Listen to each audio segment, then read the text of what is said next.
It's a race against time. Once again, President Obama held a news conference on the marathon debt talks and is pressing lawmakers to reach a deal by the weekend. We are obviously running out of time. And so what I've said to the members of Congress is that you need, over the next 24 to 36 hours, to give me some sense of what your plan is to get the debt ceiling raised through whatever mechanisms they can think about, and show me a plan in terms of what you're doing for deficit and debt reduction. The president also says he is willing to run with what legislators decide and will make some cuts himself. The deadline comes after a week of debate over whether to raise the nation's $14 trillion borrowing limit, with Democrats and Republicans at odds over spending cuts and taxes. If Washington lacks the money to pay its bills, interest rates could skyrocket and the value of the dollar could decline. Now, the president has warned that older Americans could not get their Social Security checks next month if a deal is not reached, but the GOP accuses him of using scare tactics. House Speaker John Boehner says nothing the administration is offering will resolve the country's debt crisis. While the U.S. faces a looming debt deadline on August 2nd, Greek officials are having to stave off concerns that the entire country is headed for bankruptcy. The European Union announced plans this week to give Greece a second bailout, which is raising doubt about the country's ability to repay debts. Here for this morning's UHERO segment is Professor Dr. Carl Bonham. Good morning, Dr. Bonham. Good morning. Good to have you with us. So the U.S. dealing with a debt crisis here and possibly defaulting on its loans for the first time in its history. What's happening in Europe right now? Well, in Europe, the situation is different in that we've already seen Greece in a situation where they've had to take basically emergency loans from the IMF and the European Union. And, you know, they face a debt ratio to the size of their economy of about 140%. Mm-hmm. And, you know, that's very, very different in the United States. And the concern is that they're going to default. It's almost inevitable.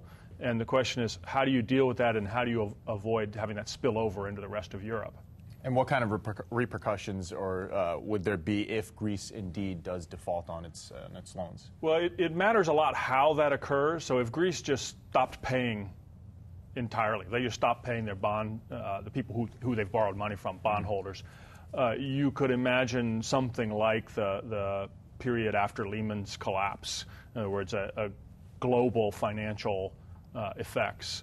If it's more managed, which is what the EU and the IMF are looking at right now, you're talking about Greece, some kind of managed default where bondholders get a haircut, essentially. They don't get as much of their money back as they expected.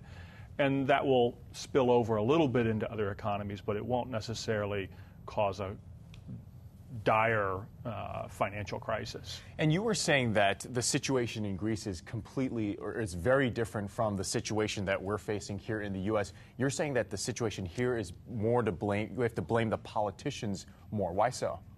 Well, our problem, you look at the size of the Greek debt and the size of Italy's debt, you're talking over 100% of their GDP.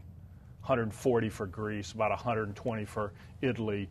In the U.S., it's about half that or less. Mm-hmm. And our problem is really we can't politically agree to raise a debt ceiling, which is really just a sort of an artificial way of getting at controlling spending. The spending plans were made years and years and years ago. And now what's happening is some people in Congress are saying, wait a minute, we're not going to pay for the spending we agreed to 5 years ago.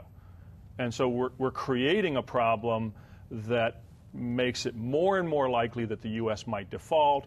Next week we might see a bond rating change, rising interest rates.